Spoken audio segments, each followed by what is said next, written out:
क्या हुआ सर? आप ऐसे क्यों खड़े हैं? पता नहीं सर, अभी खाना खाने के बाद से घबराहट सी होने लगी। चेस्ट में पेन हो रहा है, ऐसा लग रहा है जैसे दिल बंद हो जाएगा। आई थिंक स्ट्रेस की वजह से हो रहा होगा।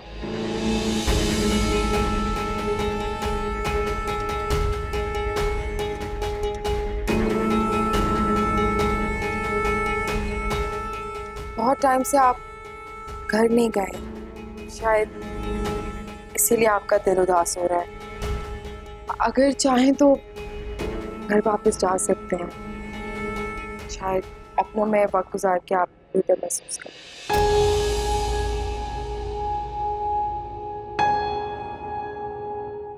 क्यों? क्या तुम मेरी अपनी नहीं?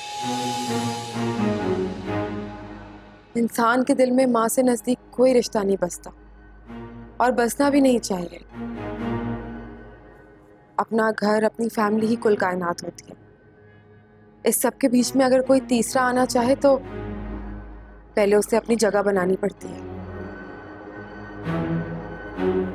क्योंकि किसी और की जगह छीन के आप कभी भी असली खुशी हासिल नहीं कर सकते। शहर वो घर मेरा नहीं है।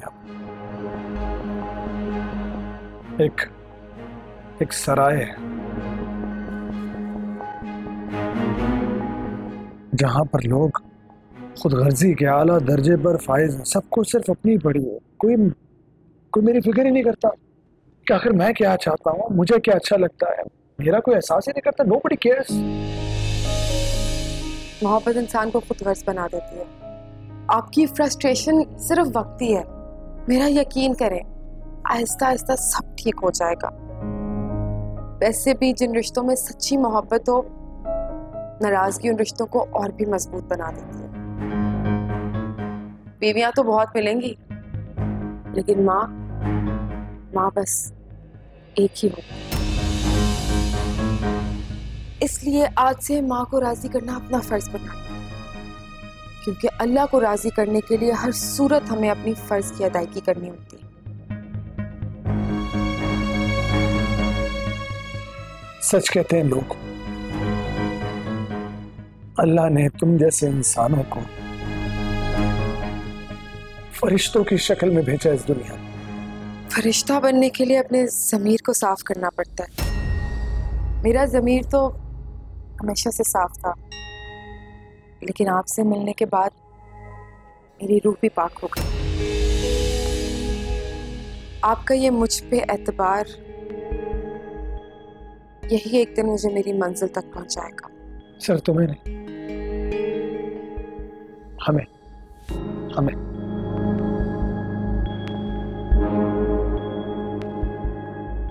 वो कहते हैं ना, नियत साफ मंजिल आसान। सहर, जिस सच्चाई की बुनियाद पर कुदरत ने हमारा रिश्ता बनाया है, उसको खुदा के अलावा और कोई नहीं तोड़ सकता। कोई नहीं।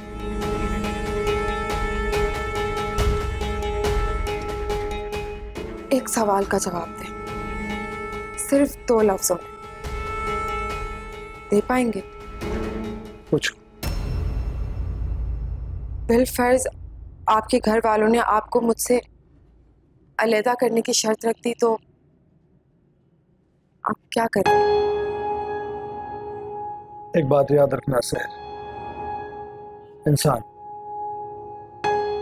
इंसान कभी भी सोना पाने के चक्कर में हीरा नहीं गवा सकता, कभी।